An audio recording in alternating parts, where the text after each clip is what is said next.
Bom dia, está no ar mais um programa Dialogando e eu quero convidar você a participar mais uma vez do nosso bate-papo aqui e interagir conosco para a gente poder colher aqui informações importantes para a minha vida, para a sua vida. E hoje nós vamos falar sobre marketing e estratégia. O que isso tem a ver com você, com seus negócios, com o seu planejamento futuro? Para isso a gente trouxe alguém muito especial aqui, é o nosso professor Rodrigo Lira. Bom dia, professor. Bom dia, Lincoln. Um prazer estar aqui com você. Tenho um carinho muito grande por você, né? A gente trabalha com colega de trabalho também, de certa maneira, né? Na docência. E é uma função especial trabalhar com educação, trabalhar com docência. Isso nos deixa muito orgulhoso e mais ainda estar com você aqui hoje. Privilégio. O Rodrigo foi meu professor, né? Já experimentado aí nos ensinos, né? Nas formações. Também é doutor em política, é especialista na área de gestão, de marketing, cognição e linguagem também. E a gente vai bater um papo super interessante hoje aqui sobre marketing e estratégia e vai colaborar muito com aquilo que você precisa para os seus projetos de 2017. Então fique com a gente que você vai conseguir pescar informações importantes para a sua vida. Rodrigo, vamos começar a falar sobre marketing. E eu gostaria de esclarecer o que é o marketing, como que eu posso implementar, tanto na minha vida profissional, né, no meu novo negócio, meus planejamentos 2017, quanto, de repente, para a minha vida pessoal, como é que eu posso me promover, né, em relação ao autônomo que está nos assistindo hoje. Essa aí, boa parte das ações, né, de gestão, elas são aplicadas a várias modalidades organizacionais. Correto. Quer dizer, quando a gente fala organização, a gente está criando um conceito mais amplo, né, de um grupo, de uma associação. Tal. Uma empresa, por exemplo, é uma modalidade organizacional. A família é uma modalidade organizacional, a igreja é uma modalidade. Todas com objetivos diferentes. Mas, em todos os casos, a gente pode lançar mão das técnicas de gestão. Então, por exemplo, marketing, existe um conjunto de técnicas que podem ser aplicadas tanto nas empresas, nas organizações diversas, inclusive na nossa vida. A pessoa como autônoma, que tem hoje pretende abrir um pequeno negócio, você sabe que a gente está vivendo um cenário de crise, ao mesmo tempo a crise pode se tornar uma oportunidade de negócio, às vezes mais lucrativa do que outrora com um emprego formal, mas como que a pessoa, como autônoma, ela pode produzir um marketing pessoal? Qual é a dica para iniciar esse projeto? A primeira dica no cenário atual é você pensar em inovação. Inovação. Você trazer algo novo que surta um efeito diferente no consumidor, né?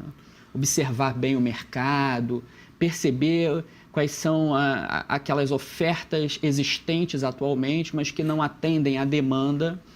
E aí a inovação é exatamente você, não necessariamente criar um produto novo, né? Mas criar uma forma nova de você se relacionar com as pessoas, de você entregar o seu serviço, de você atender as pessoas de uma forma geral. Interessante.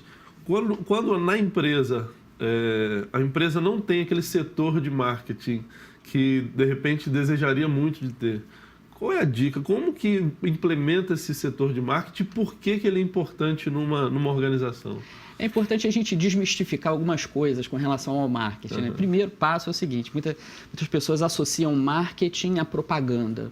O marketing, na verdade, tá muito mais ligado à estratégia do negócio.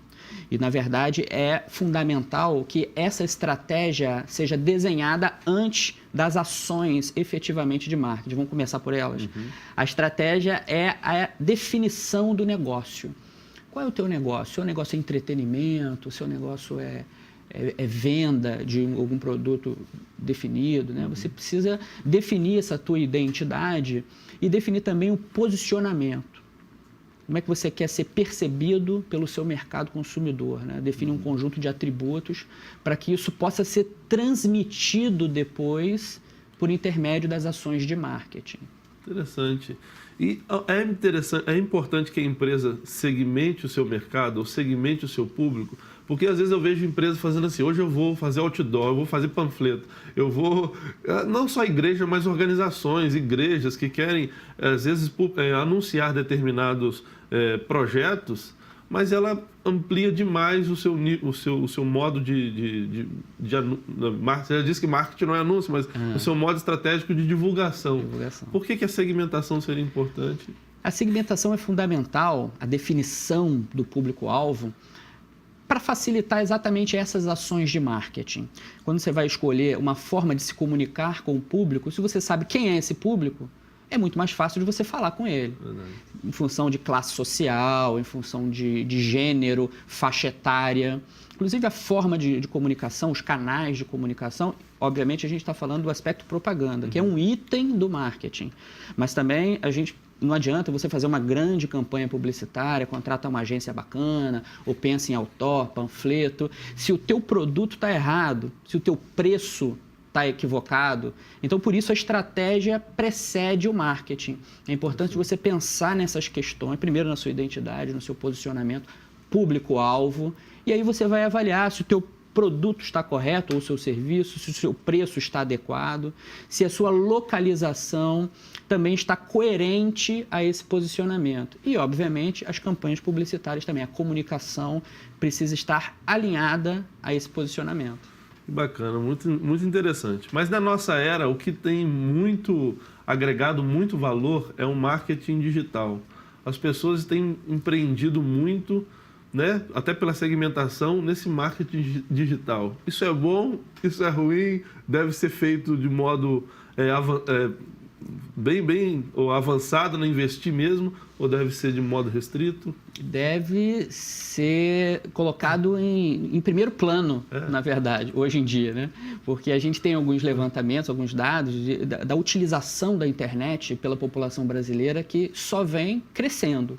E em termos de tempo dedicado à utilização da internet, no Brasil nós somos um dos campeões mundiais. Então, quer dizer, o brasileiro fica muito tempo na internet, e principalmente nos dispositivos mobile, né? O smartphone e tal. A pessoa, às vezes, a gente estava até falando antes aqui, né? O quanto faz falta hoje um smartphone na nossa vida para a nossa conectividade de uma forma geral, profissional, pessoal e tudo mais.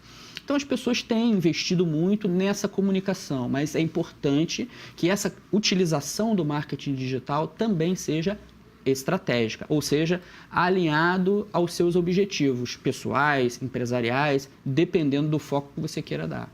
Então não tem jeito, você não pode simplesmente fazer um banner e divulgar e esperar o retorno. Tem que ter toda uma estratégia, né? Você precisa saber quem você é, se conhecer primeiro, saber onde você vai segmentar para depois gerar uma determinada divulgação. É isso. É isso.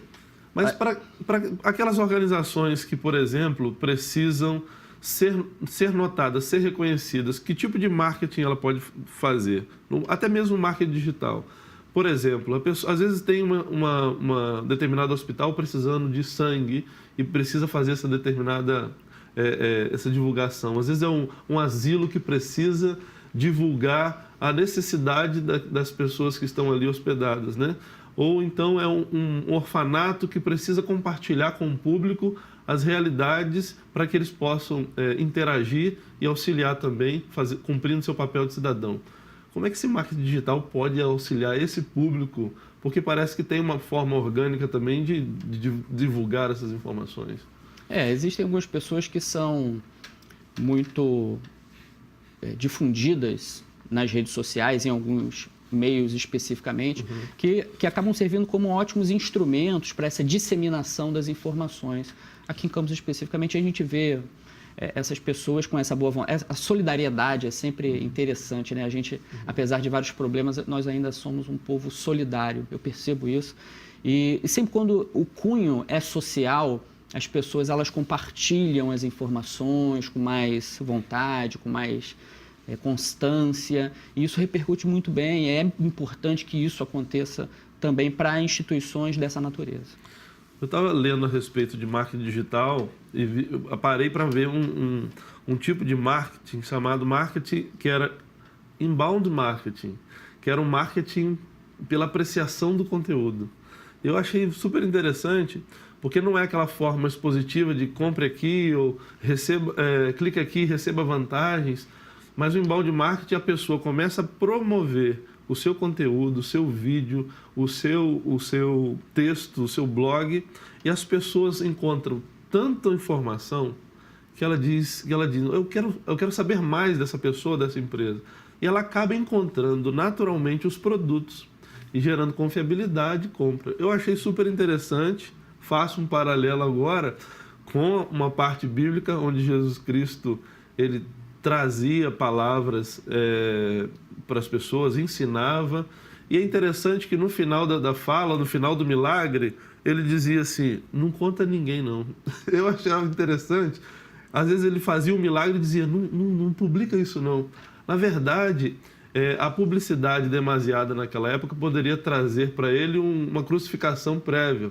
E não era hora de ser crucificado ali, né, com tantos soldados querendo prendê-lo. Mas a pessoa não aguentava de tanta felicidade ou do conteúdo que tinha recebido pelo ensinamento ou pelo milagre, que ela divulgava. Então a Bíblia diz, e a fama de Jesus corria por todas as cidades. E onde ele chegava, juntava pessoas. Porque a fama corria pelo...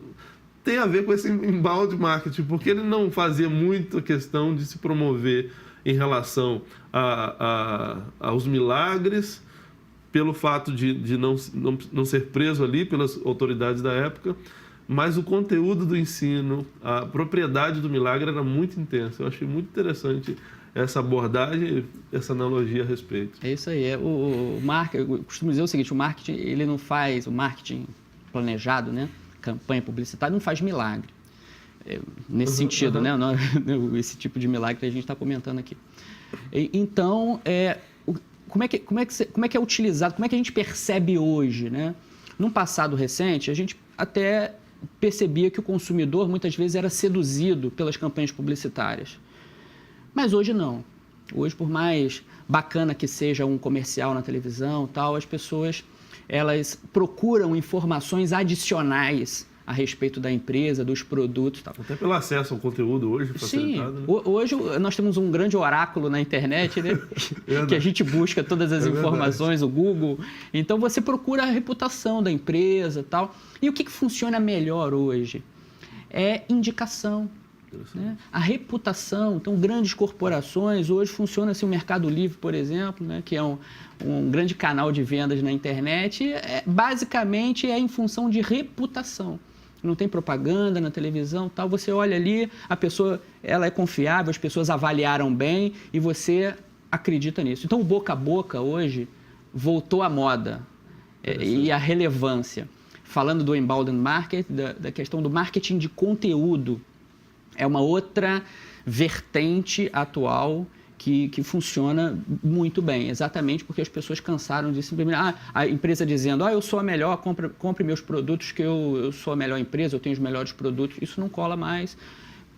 A empresa precisa transmitir informação relevante para o consumidor, verdadeira, baseada em pesquisa, tal, para que ele realmente compreenda aquilo, e isso associado à reputação, à indicação, é uma combinação muito boa para as organizações. Verdade.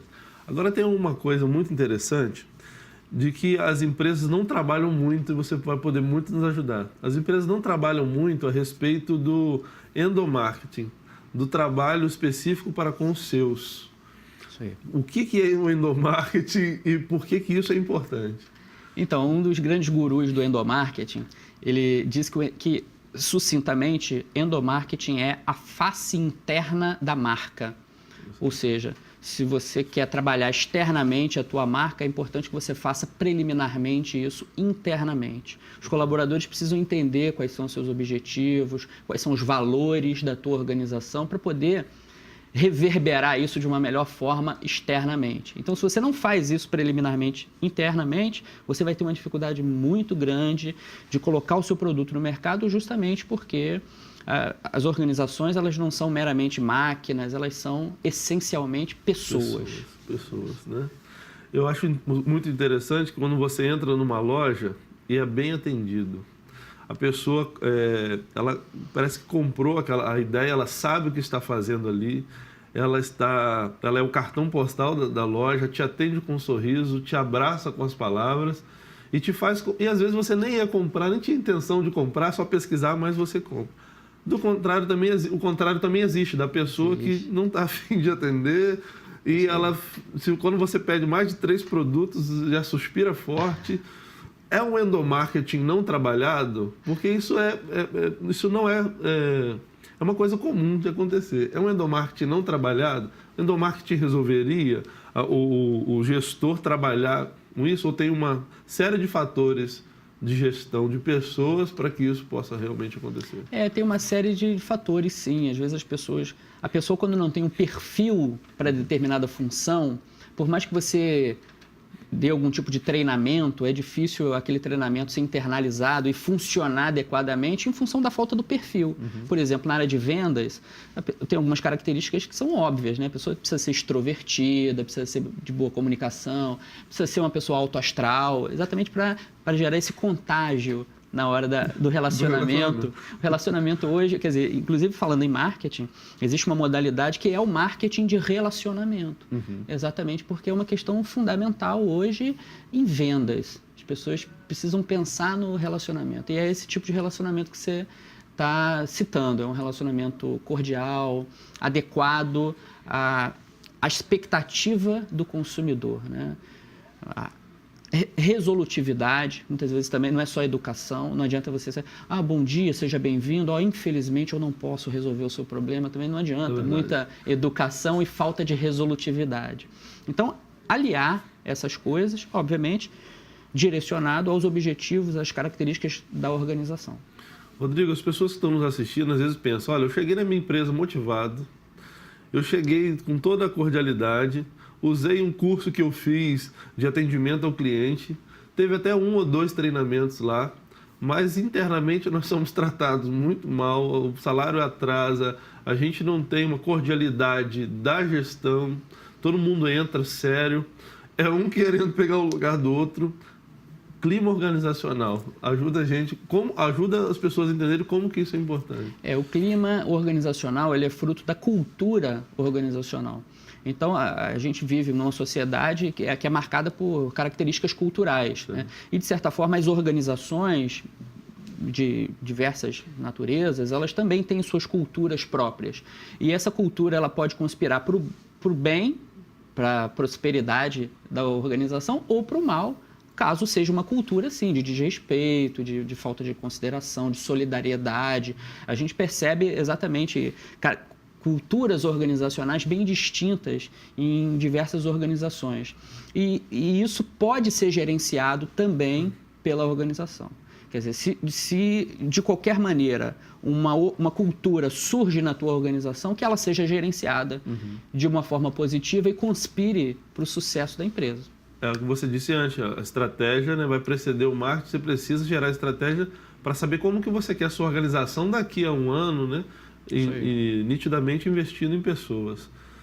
Rodrigo, você trabalha com muitos alunos, tem formado muitas pessoas, né, especializado. Mas antes de brincar um pouquinho sobre empreendedorismo, eu queria saber o que você tem feito nesses dias em relação à sua universidade, ou podemos dizer assim, nossa, que trabalhamos lá, da Universidade Cândido Mendes, que você tem empreendido. Dá para visualizar tanto suas ações como da equipe toda da faculdade, a respeito dos empreendimentos de marketing que você tem feito e que tem gerado muito sucesso. Conta um pouquinho para a gente como é que você tem... Isso aí, as pessoas às vezes elogiam bastante o marketing da Universidade Cândido Mendes, mas na verdade isso é fruto dessa visão estratégica, preconizada, principalmente, isso é uma questão importante, a gente estava falando antes da cultura organizacional, e isso invariavelmente é capitaneado pelo dirigente maior. Então, o professor Cândido Mendes, que é o nosso reitor, ele transmite esse compromisso com a educação e que contagia a todos. E especificamente aqui em Campos, Dr. Luiz Eduardo, que é o nosso diretor, que também é um grande parceiro dos professores, dos colaboradores, incentiva a elaboração de projetos inovadores, e é isso que tem acontecido lá, Lincoln.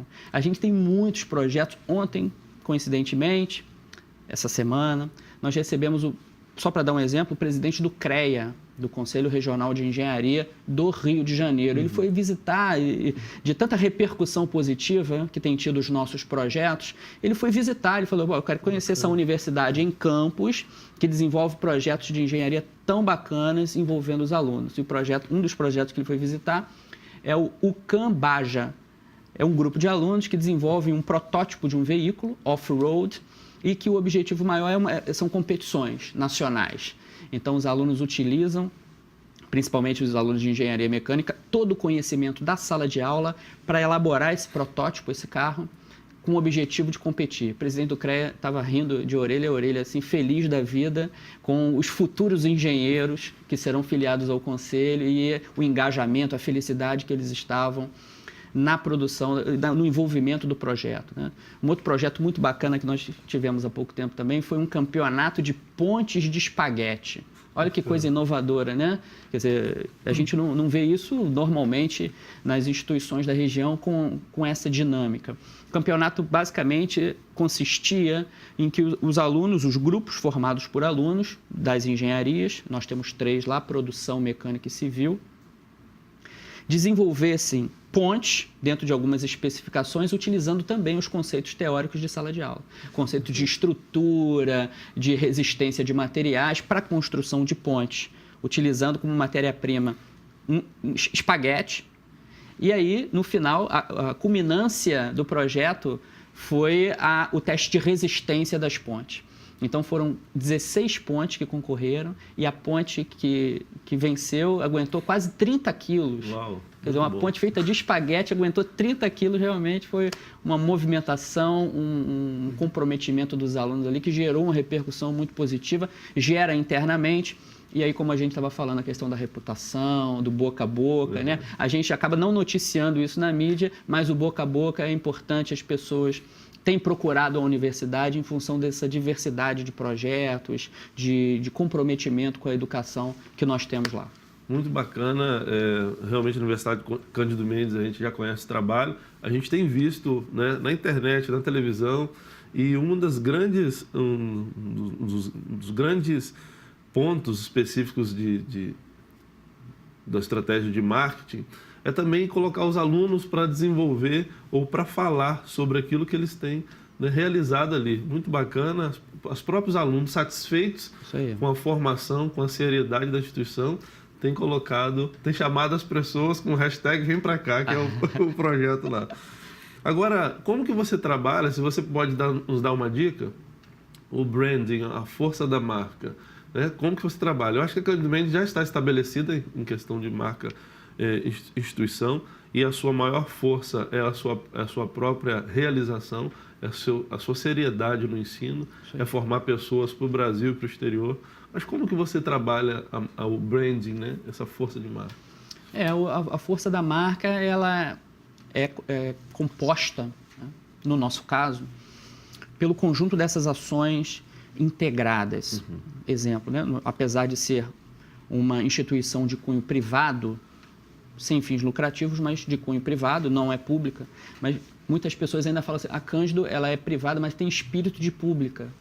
Mas nesse sentido de investir em pesquisa, por exemplo, nós temos lá 3 programas de mestrado, 1 programa de doutorado. Quer dizer, a gente não precisaria investir nisso, porque a Cândido, na verdade, nós somos uma unidade aqui, a Cândido tem no Rio de Janeiro todo, então nós já temos outros programas, nós já atendemos às exigências do Ministério da Educação. Mas a gente acha relevante, importante, porque dentro da nossa missão tem, dentre outras coisas importantes, né, que é o compromisso com a educação, temos um compromisso com o desenvolvimento regional. Então, a existência desses programas de mestrado e doutorado, eles conspiram para o cumprimento da nossa missão. E isso acaba reforçando a marca e é uma cadeia positiva, né? É um círculo virtuoso que contribui para o nosso branding, né? Para a marca. Bacana. As pessoas também se especializam lá, elas chegam, né? E elas acabam assim, se fortalecendo e vendo que é muito mais daquilo que a propaganda pode exibir. Sim. Falo de carteirinha, né? Porque me ajudou muito. Tive a minha base, né, fazendo lá na Cândido Mendes, depois já fiz outros cursos, fiz cursos nos Estados Unidos, mas sempre com uma base específica. Bem, a gente está nos 4 últimos minutos e eu gostaria que você nos desse uma dica a respeito de empreendedorismo e especialização. Por que eu preciso da especialização? Por que a especialização é um diferencial para mim, para que eu possa empreender nos meus sonhos? É isso aí. Já que a gente falou de estratégia aqui, é importante, para essa definição do que fazer, é importante que as pessoas pensem também nas suas estratégias. Isso tem muito a ver com o perfil dela. Você tem um perfil para docência, não é todo mundo que tem, né? Para sala de aula, para lidar com alunos e tal. Você tem que ter um perfil específico para isso. Não é qualquer um que logra êxito numa função como essa, né? Que tem os seus ônus e os seus bônus. E assim como outras funções. A pessoa quer ser empresária. Não quero ter chefe, eu quero ser autônomo, quero ser um empresário. Precisa ter perfil também para isso. Um empresário ele precisa se dedicar muito ao negócio, muitas vezes, principalmente no período inicial, ele precisa de uma dedicação quase que integral ao empreendimento, um planejamento muito integrado e essa visão empreendedora, que é exatamente ele perceber oportunidades dentro de um mercado amplo, de um mercado competitivo, que normalmente as pessoas não enxergam. Então, o empreendedor é esse, que tem essa sensibilidade de perceber essas oportunidades. Agora, também só isso não basta. Por mais que a pessoa seja empreendedora, é importante lançar mão das técnicas de gestão, para que aquela boa ideia, aquela boa oportunidade percebida, possa efetivamente se transformar num bom empreendimento. Aí, nesse critério, eu lembro do Flávio Augusto falando alguma coisa sobre visão, coragem e competência. Às vezes a pessoa tem coragem para empreender, ela tem visão, ela abre o negócio, mas chega lá, ela não tem competência, não trabalha, não sabe fazer um fluxo de caixa, ela não sabe fazer um balancete, ela não tem as... Por que a especialização, né? Como a especialização chega em bom momento? Ela reveste a pessoa de conhecimento e traz sobre o negócio segurança. Seria isso? Isso, exatamente. Ela dá um mergulho, a especialização, né? Depois da graduação, você mergulha, dá um mergulho mais profundo dentro de uma área específica e, obviamente, essa escolha precisa ser alinhada à sua atividade, né? Aquilo que você definiu para você. Então, se é empresa, eu recomendo, assim, parte financeira, né? Uma especialização, um MBA, por exemplo, em finanças e controladoria, alguma coisa que você possa dominar as técnicas específicas que vão colaborar para o teu negócio. Uma outra especialização bacana, gestão de pessoas, fundamental. A gente estava falando aqui da importância das pessoas para o mundo corporativo atual, para a inovação, para o relacionamento. Então, é importante você conhecer as técnicas, não só de se relacionar bem com as pessoas, mas existem técnicas de seleção de pessoas, de treinamento. Isso é baseado em técnica, né? Não dá para você fazer aleatoriamente, instintivamente. Isso. Quando eu falo especialização, não me falo sobre o ensino, né?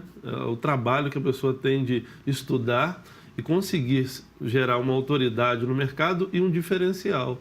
Né? A pessoa sente segurança na pessoa que sabe e conhece aquilo que está realizando. Eu me lembrei de um fator até interessante, no livro de Abacuque, se não me engano, Deus fala a respeito para o profeta a respeito da visão. Ele fala assim, olha, escreve a visão com letras legíveis para que as pessoas possam olhar aqueles que correndo passam. Eu falei, achei interessante. Quando eu olho um outdoor, às vezes eu lembro disso. Escreve a visão. Justamente o que você está dizendo. Escreve a visão, aquilo que você acredita, e as pessoas que correndo passam possam visualizar. Quando você falou a respeito de 1 a 1, né? As questões de pessoas estavam naquele 1 a 1 e que o marketing é diferenciado. A proposta de Jesus Cristo, quando ele chegou ao mundo, decepcionou muitas pessoas por causa disso. Decepcionou as pessoas justamente porque ele foi no 1 a 1. Ele não foi lá no âmbito político, no sistema, mas no 1 a 1, falando sobre o reino de Deus e que Jesus Cristo salva. Rodrigo, muito obrigado pela sua participação aqui. A gente está com um tempo já estourado, mas eu queria agradecer muito, espero ter você aqui mais vezes, para que a gente possa cooperar com as pessoas sobre muitas informações que com certeza ajudaram as pessoas que estão nos assistindo. E você que nos assistiu até agora, eu queria te agradecer pelo seu carinho, pela sua audiência, que Deus te abençoe, sucesso para você. Tchau.